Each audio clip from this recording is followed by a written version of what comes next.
I'm a member of the Order of the White Scarf and a companion of the Order of the Laurel.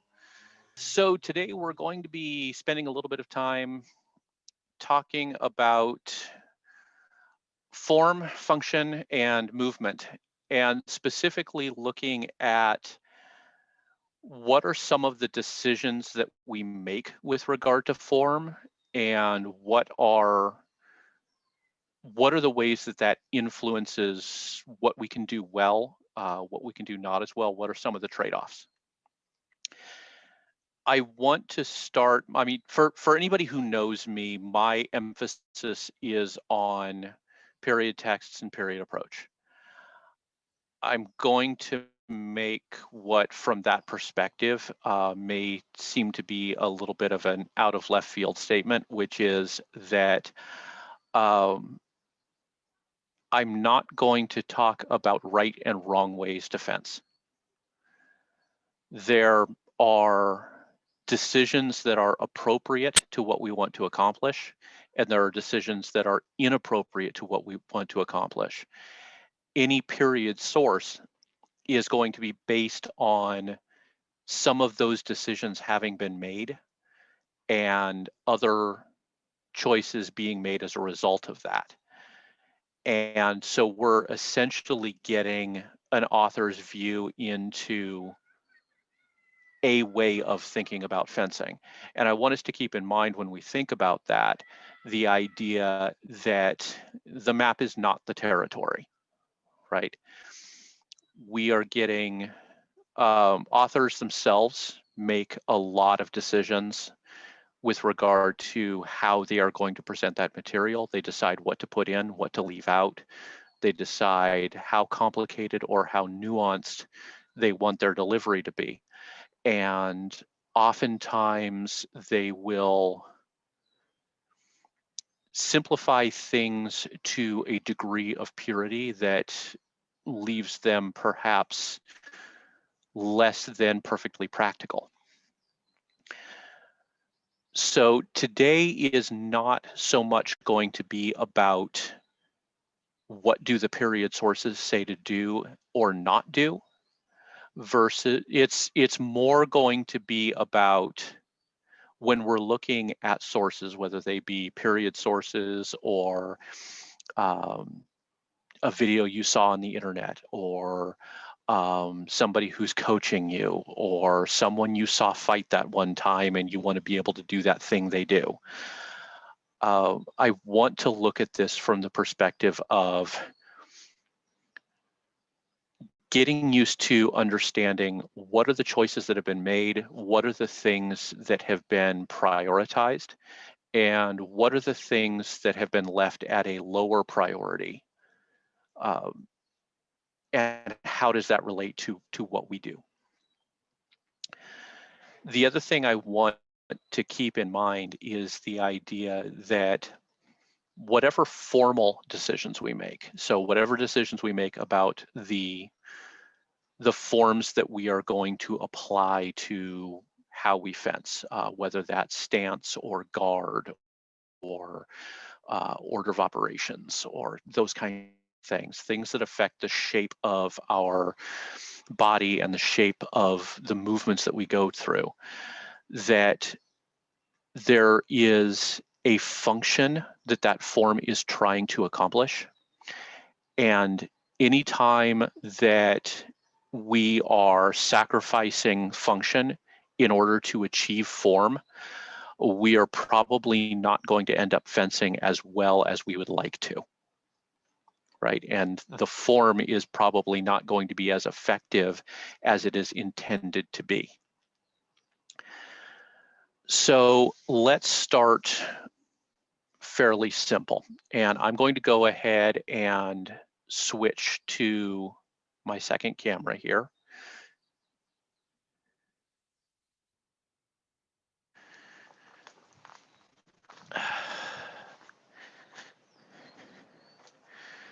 All right, so let's talk a little bit about stance.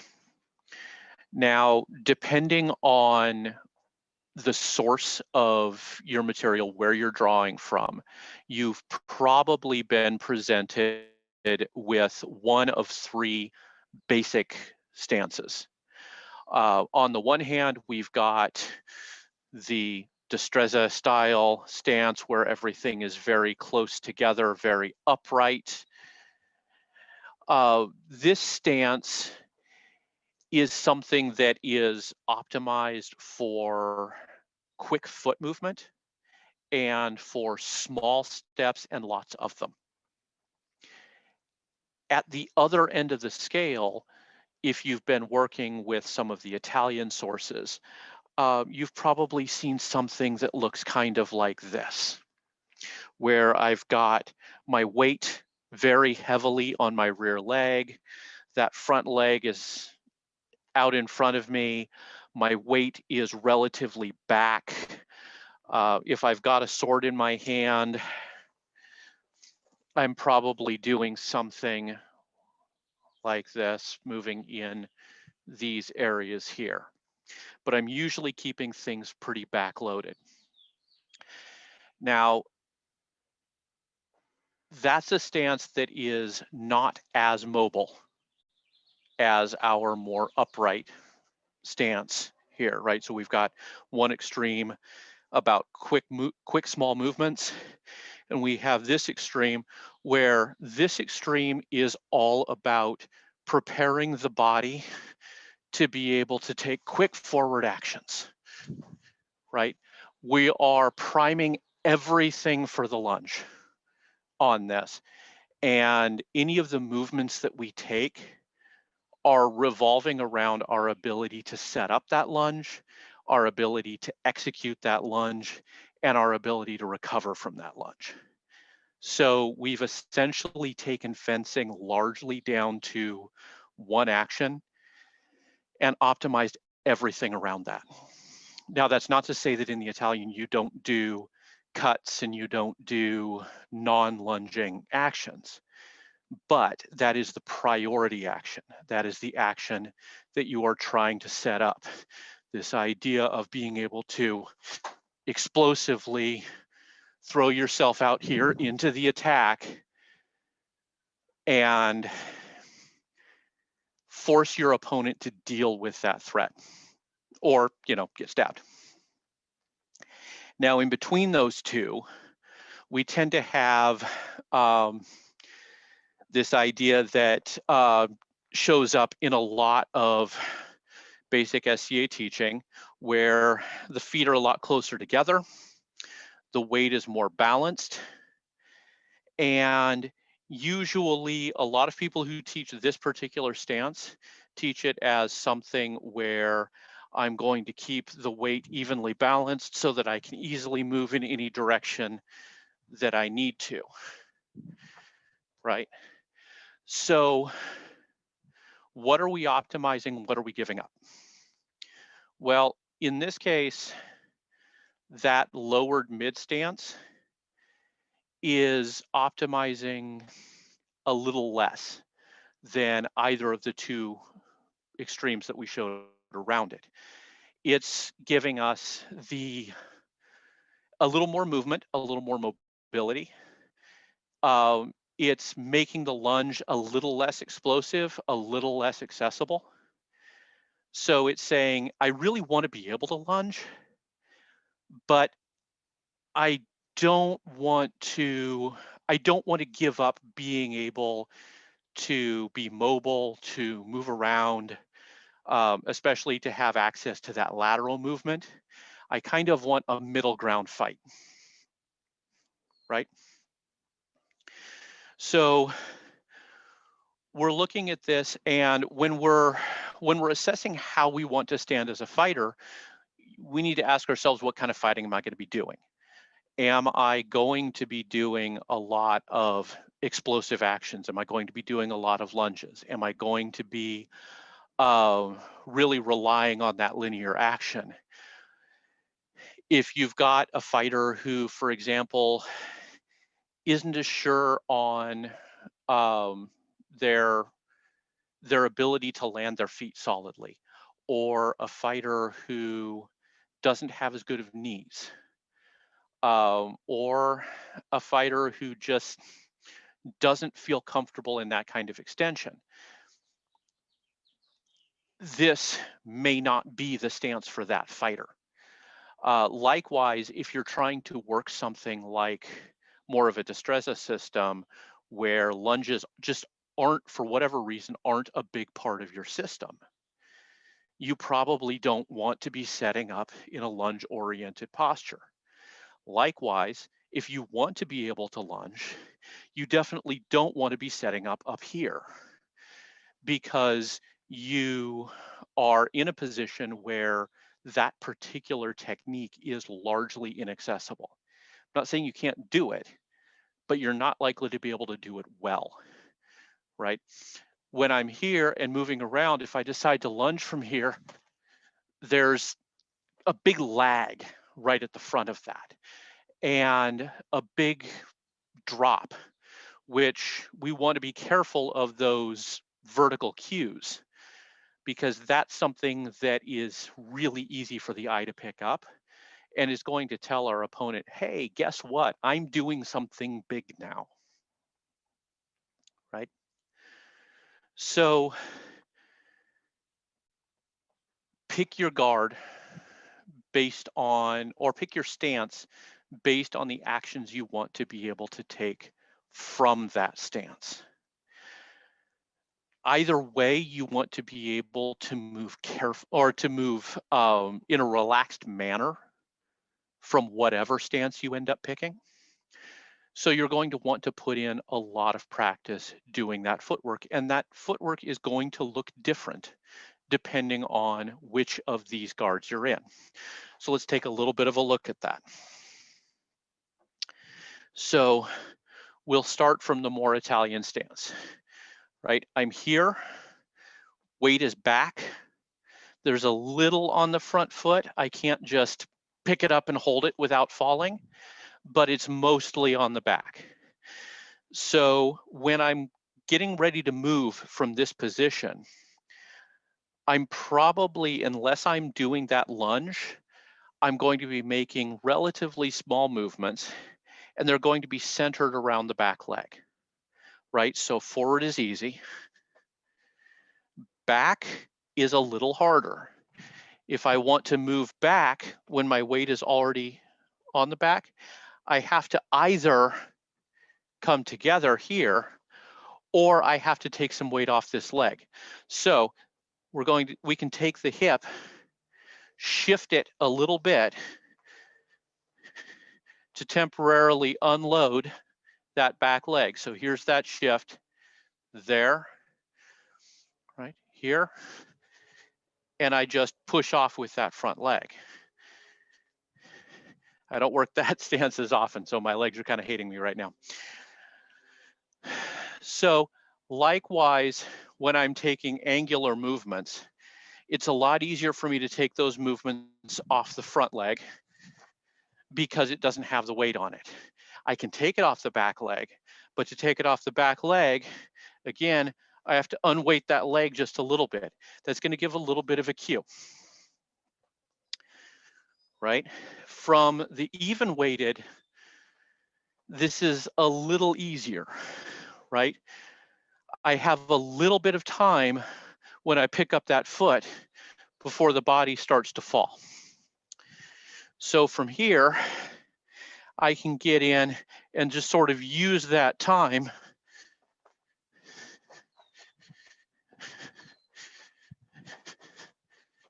to move, right? From upright, this is the easiest of all of them because, again, this is what it's optimized for. This is what it is meant to do well, right? So from here, there are a few ways I can approach this. Again, I can simply walk, right? Passing is fine. We've got small steps. If I really want to break this tempo down, within Gerard Thibault's Academy of the Sword, which is from around 1630, we get a little bit of a timing breakdown on this, where we can take the weight to one foot, extend, shift the hips, fall, catch, and gather everything together. So we end up kind of with this here. And we can make these actions bigger by simply extending the amount of time that that front foot is in the air, making the legs move a little bit bigger. We're not getting into a lunge here, although we're moving quite a bit of distance, but we're getting a bigger step. It just doesn't have the explosive quality to it that we're optimizing with the more Italian stance. Now, along with these basic steps, we also have what we might refer to as the vaulting steps or the turning steps. So these are steps where generally the rear foot moves past the front foot and the body rotates. Now, we generally see these in either the Spanish extreme or the Italian extreme. So in the Italian, the one that is that's probably the best known is the incartata. And this is where the weight comes to the forward foot and the body comes back. Let me see if I can get the feet in all the way here. Here. Body comes back and offline. Now, again, we have a similar thing in at least some of the Spanish step work. This definitely shows up in sources like Thibaut. Little less in some of the more core Destreza texts. But again, it's a similar thing. The weight comes to the front foot, and I simply let the body turn around the front foot. Now, in the upright posture, at least, I'm doing a lot of this with the shoulders. So we're here, the weight is here. I don't have much of an axis to be able to take the hips around on their own. So I'm just going to lean the shoulders off the axis and let that carry the body across. This is a kind of action that if you're taking this more balanced, centered stance approach, is going to probably seem really, really foreign. Because this position just doesn't really have a natural pathway to get there. Everything's low. This feels a little more like a modern martial arts type of stance. And the idea of going from here to here, I can do it, but I have to feed a lot more energy into the beginning of that action. So in that centered one, I've got this middle ground between being able to lunge well and being able to move well, but it results in some of those offline movements being less accessible, less natural, right? And if it's not natural, then you're not likely to end up doing it in a fight, right? You might be able to train it to a point of naturalness, but that's going to probably take more work from that posture than from either of the other two. So that's a whole lot of me yakking about standing and stepping. Did anybody have any questions that they wanted to ask about that particular bit or commentary that they wanted to make? So let's talk about how we are positioning the sword relative to the body and how we make that sword move between different guards. Now, I'm not going to try to catalog every single possible guard you might or might not decide to use. What I want to look at is, generally speaking, most systems at the very least are going to have a centered guard position, a outside guard position, and an inside guard position. Now, this may look like 1, 2, 3. This may look like 1, 2, 3. This may look like 1, 2, 3. If you're doing more of a Germanic thing. You know, we may even get something where we have 1, 2, 3, right? For some of you who are into some of the later Italian work, you may end up, I pull out something funky here, quit it. We may end up with something a little more upright in the blade if you're doing more of a cut-oriented system. But they all have something basically in common. So what I want to do, I want to talk a little bit about a model for dividing up the body and thinking about where pieces are and what they're doing relative to each other. I'm going to bring a friend out here. So, okay. All right.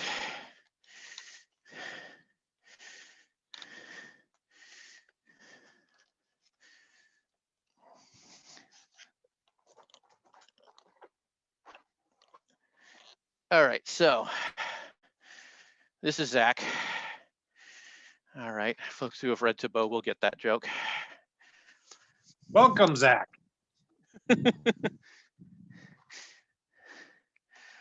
All right, so Zach has a number of pivots here.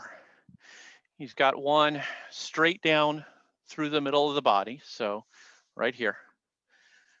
One at the left shoulder, one at the right shoulder. Today, Zach happens to be right-handed. Right, Zach is a little ambidextrous. We can switch Zach up a little bit. But when I am taking a guard against Zach, my main goal, the function that I'm after, is to have this thing not able to point at me, right? Because if I am taking an interactive guard, a guard that is intended to impede Zach's ability to hit me, then having something in the way is a good way to accomplish that. Now, if I am taking something like that centered guard, right, that is not necessarily about immediately impeding Zach's ability to hit me. That is about forcing Zach to make a choice, right? So let's say Zach has taken a low guard and I take this centered guard more or less right above Zach's blade. What I'm doing is I'm saying, okay, whatever you want to do, you have to pick a side. You can't just come straight up the middle. So Zach has to either come up on my outside line or come up on my inside line. Once that happens, once I've got presence of blade, then I can choose, and actually I am going to switch this view for you here just a moment. We're gonna move Zach over here. I think this will be a little bit better. That way I'm not having to twist around my back. Okay. Yeah, this is gonna be better. So once this sword is here, I want to look at the relationship between our two blades and the relationship between our shoulders. So let's just bring Zach slightly more into frame. There we go. Oh yeah, that's perfect. Okay, so we've got Zach's right shoulder and Zach's left shoulder. So because we are same-handed, so right-handed to right-handed, if Zach is in my inside line, Zach is threatening my inside shoulder, right? My left shoulder. So if I want my left shoulder to be safe, I need to take a line from my left shoulder to Zach's left shoulder. And I need my guard to be on the sword side of that line, right? So I move here. Now Zach can't hit me. Now, this particular guard, I chose this one on purpose because it can be problematic depending on your body type. So I'm a thin enough guy that for me, doing this isn't really a big deal. But if you have a larger body type, specifically if you are larger in the upper torso, this is going to get bound up and your hand may not go here. So you may not be able to go, ha, I'm safe. You may end up stopped about here where that thing is still pointed at you. So the form needs to follow the function. If the function is to get the guard into that line or a little past it, then I need to adjust the body to be able to make that happen. Now, there are a couple of ways that happens. One, if you can do it with the arm, is to simply take the arm across. Two is to shift the orientation of your shoulders around that center axis. So here I can just take that rotation from the hips and I can achieve that same action and that same relationship. I can make the function work by slightly altering the form. And then three, for some people, it may also work, especially if you're in one of these more Italian guards, to take the hips back and the shoulders forward so that instead of trying to move through this space, the arm is trying to move through this space, right? For some body types, that can move the arm out of the way of anything that might be binding it, right? So I end up coming here to make that action, and we end up looking a little bit more like Fabris or something like that, right? This is going to be less effective with your really upright postures, but your upright posture systems tend to address this by taking a little bit more of a profile so that the arm isn't being asked to cross the body as much. Now, what's tricky is that in a lot of your upright posture systems, we tend to have a choice where as we move to the inside, we tend to bring the body more square. So that looks like this, right? Whereas when we move to the outside, we tend to bring the body more profile. Now, what's going on here is another prioritization choice. In this case, we are prioritizing one, strength, and two, the ability to see. If I am in full profile and I move to my inside line, I'm going to start running out of how far my neck can turn and how much I can see in my peripheral vision. If Zach here decided to squeak his wheels this way and counter circle on me and I was staying profile, Zach would drop into my blind spot, which is generally not a good place for you to put your opponent. By squaring, as I do this, I'm able to better see everything in the direction I'm moving away from. Now, there's another choice going on here as well. And that is that I am giving some priority to where my opponent is likely to, where the threat is likely to move to. So if we're here and Zach was to move this way, there's a good chance that I'm going to either by disengage or by cutting around, and I'm having to make that cut a little small so I don't hit the ceiling here, that I'm going to carry that threat to the outside line. If, as I move to my inside line, I let that square, it's very easy for me to bring my sword to the outside to cover that line if the threat changes. Likewise, if I'm moving to my outside line and profiling, same thing. I am gaining reach as I move, but at the same time, I'm also taking everything where the threat is likely to proceed to, and I'm prioritizing the defense to that side. So as I move, I bring that side out of the way so that if suddenly the threat is now on my inside line is drawn back and out of the way, and my hand can easily come into cover, right?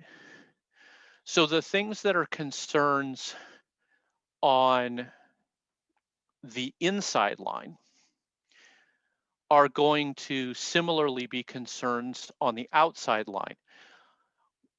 So real quick clarification for anybody who may not be used to this fencing terminology. So if I hold my sword up, everything that is on the belly side of the sword is inside. Everything that's on the butt side of the sword is outside, right?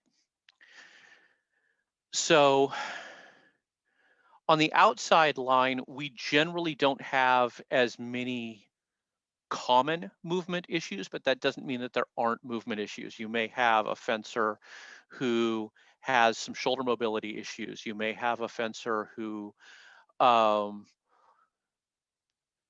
right, just has a hard time getting that sword out to the outside. So where with practice you can get out here and move this to an outside line position, that may not be easy for some people. So again, the same, we can take that movement from the arm if we need to, and we can shift it to the hips, right? This can also work to make the action just a little bit stronger. It does slow it down a little bit, right? Now, the other thing we want to look at is if the function that we're trying to achieve is to put the guard so that it is on, if I'm defending the outside, I want the guard a little further outside than everything else. So now I'm going across this opposite shoulder. I'm going, in this case, my right shoulder to Zach's left shoulder. Then I want to make sure that the whole arm stays there. And this is where the really common issue that we see with a lot of fencers when they do their outside line defense is it looks something like this, right? They tend to lead with the elbow and you end up, we call this chicken winging, right? So you end up with a situation where I've got this guard, but the arm is vulnerable. So this is where there are a number of ways that we can address this. The easiest, or the most basic, I'll put it that way, because it may not be easy for everyone. The most basic is to, in your training, Occasionally, just bring the arm back and touch the elbow to your flank. This is going to tell you whether you're keeping your elbow low. If you're keeping your elbow low, you're probably not chicken winging, right? If I'm chicken winging and I try to bring it back to my flank, it's going to go right past me, and I'm going to have to bring it back to touch it in. So that's a little piece of positive feedback that you can give yourself to confirm that that's where you want it to be, right? So we've got this touch point. We've got shifting the movement from the arm to the hips to get this little bit of rotation here. So I can actually do all of my outside to inside movement by just rolling the wrist and shifting the hips. And the negative effects that this has on your stance should be pretty small, as long as you're keeping the actions themselves as small as you can make them and still achieve the function, right? Now, if you are really having a hard time with keeping that elbow in, perhaps perhaps you've got some elbow mobility issues, something like that, that's keeping that from happening. The other thing you can do on this is you can roll the hand palm up. So instead of going here into a palm down position, I can move here into a palm up position. I just want to be careful that I leave the grip pointing back at the body. If we start to get into these broken wrist epee style of parries, with the heavier swords, you can actually do some real damage to your elbow. So again, you want to keep this, you want to keep this arm straight and simply let the whole thing move out. This is going to have a little bit of a negative effect potentially on your ability to stay defended on a thrust out, but it's a tool that can be used if it's needed, right? Now, there's one other piece to this that shows up in a lot of systems, and this is, what is my point doing relative to my guard?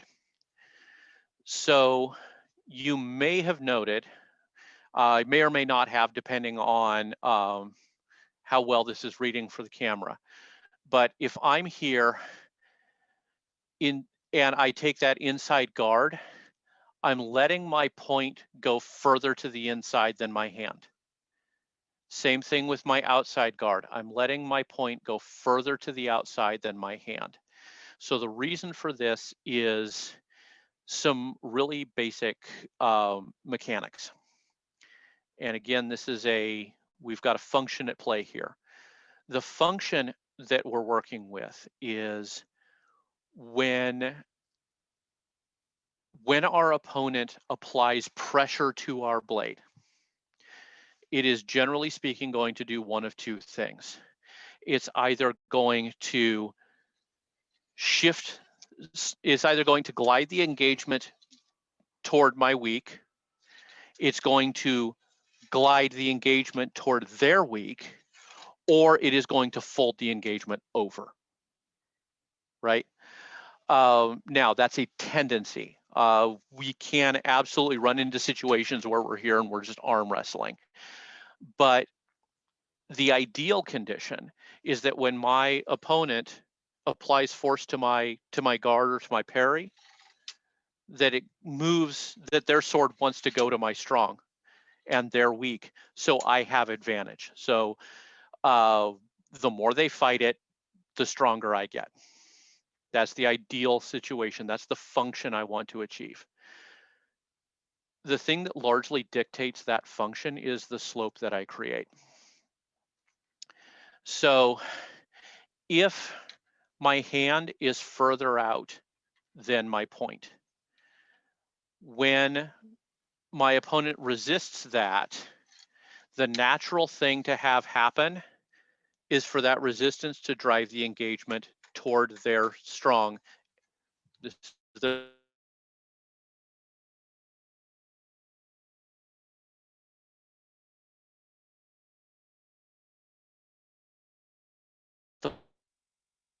point go a little further out,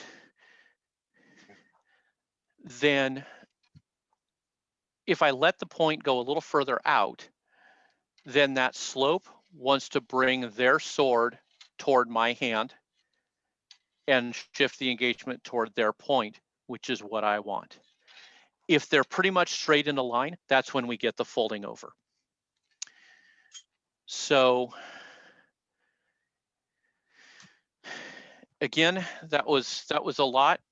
I don't really have my pacing on this one down as well, because these online presentations are still a little bit new as far as hands-on material.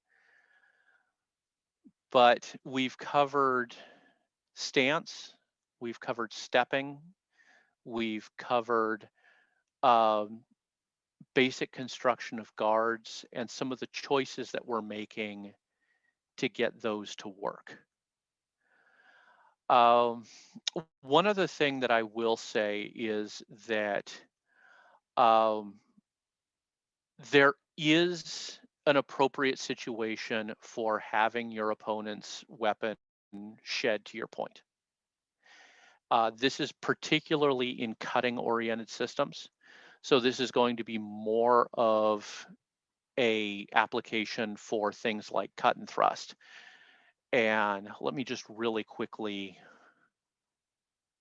demonstrate that. I'll use this one for that. This one's particularly well suited. If I have my opponent's, if Zach's sword comes to my hilt, there's not much of a reason for me to do anything other than thrust, right?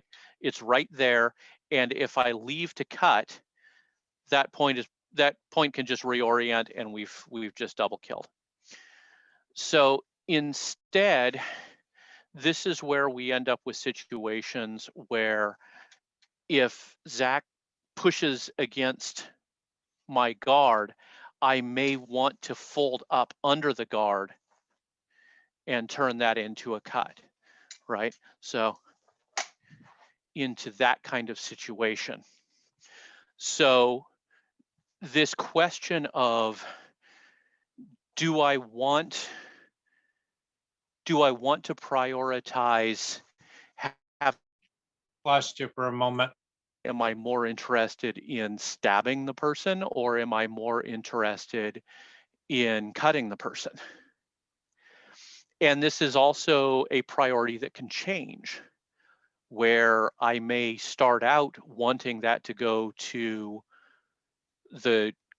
wanting the engagement to shift to my guard, but then realize that the way that they're applying pressure is going to not let that happen. In which case, I can shift that and say, oh, well, okay, in that case, let's let it go to the point and shut off. And we simply stop crossing the point and let the opponent's sword blow through our parry to the other side, so that we can just yield that position and move through. I know we have at least a couple of people on this meeting who have who've got a bit of fighting experience, right? So is anybody interested in perhaps sharing some of the prioritizations that they make, how that affects your form? I mean, the number one thing for me in an SCA context is we fight in a lot of sort of strange arenas where it's either a cadet style tourney with a small space and not a lot of room to move around, and therefore I might shift my approach to fit into that space. Yep. So what might you prioritize in a smaller space that might not be a normal choice in a larger space? For example, I might shift to a more Italian stance where I'm not going to be trying to run around as much. I'm going to pick my spot and launch a straight attack from there rather than try to circle or anything like that. Mm-hmm. Yeah, and likewise, if you're used to using more of a footwork approach for your defense, might shifting it a little easier to aim things through blade movement. Yeah, I got a quick question. So what about if the opponent's using like an absence of blade, like if it's a low context guard that they've looked at that? Sure. So your low guards and things like that, in a lot of ways, that's what your more neutral positions are for, or tend to be used for in a lot of period systems. So, example, let me just, if Zach is taking a low guard, right? What Zach, the function that is being achieved by this low guard is to get me to either commit to a defense on one side where that point can be popped up to exploit that, or to get me to try to chase that blade down.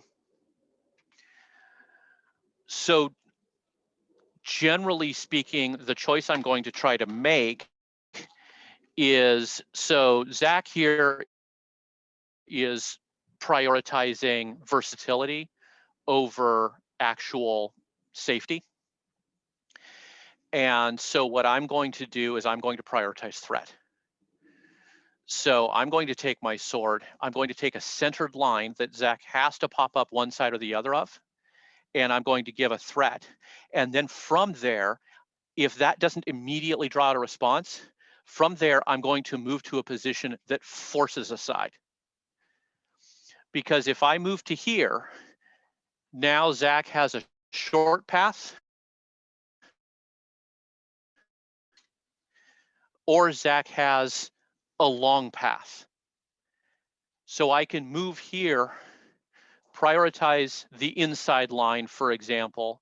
And if I get to here and Zach is still just standing there because turns out Zach's a dummy, I can just move in for the attack on that side. Now, for me, I'm personally more likely to prioritize that to my inside, just because I have better visibility of what's going on there and I have more options. So, you know, next time we fight, you can feel free to keep that in mind. But you may feel more comfortable moving that to the outside. That may be where you feel more comfortable having your opponent's blade. So you might move the other way. But that idea of, okay, I'm going to take away your versatility by making it so that if you throw an attack, you have to go inside or outside. And then I'm going to double down on one side or the other. Really the approach that we tend to see to that kind of situation. I hate to be that guy, but that was for me. My system crashed and I missed the whole lesson for that part. Sorry. If it's being recorded, I'll watch it later. We do have some spots where you are cutting out. Okay. So yeah, to revisit that real briefly and see if we can get this nailed down.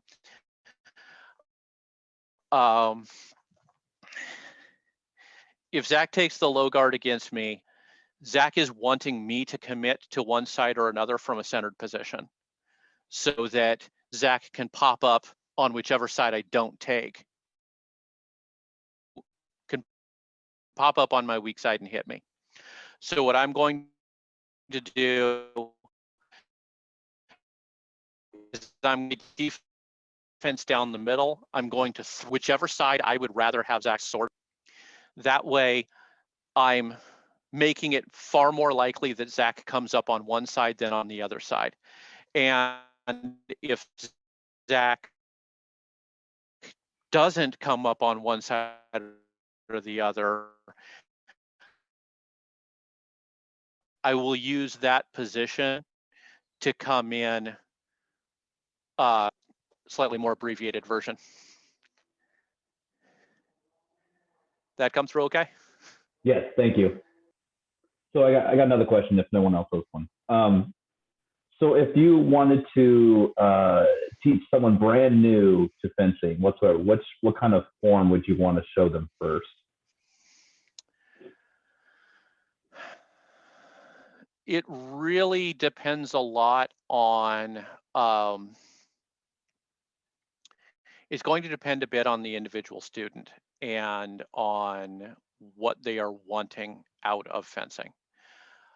If you've got somebody who, for example, just really they align well with lunging and, you know, big linear movements and stuff like that, I'm going to throw them straight at the Italian stuff, because that's what that's where they're at, right? That's what's going to be easiest for them to grab onto.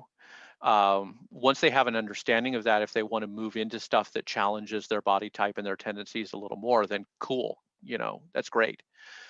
If I've got somebody who either doesn't want to lunge, or let's say I've got somebody who is just, they've got more of a dancer's movement, right? I'm probably going to push them more toward something like an upright stance, more like Destreza, just because, you know, if their body wants to do that, that's fabulous. I want to see them just really excel in that area. I personally tend to shy away from that mid stance stuff, but you know, if they're there and they just want to have fun and play around, and that makes sense for them, then sure. So I realize that's a very not necessarily one right answer sort of answer, but that's pretty much where I'm at on that. Okay, thank you. Mm-hmm.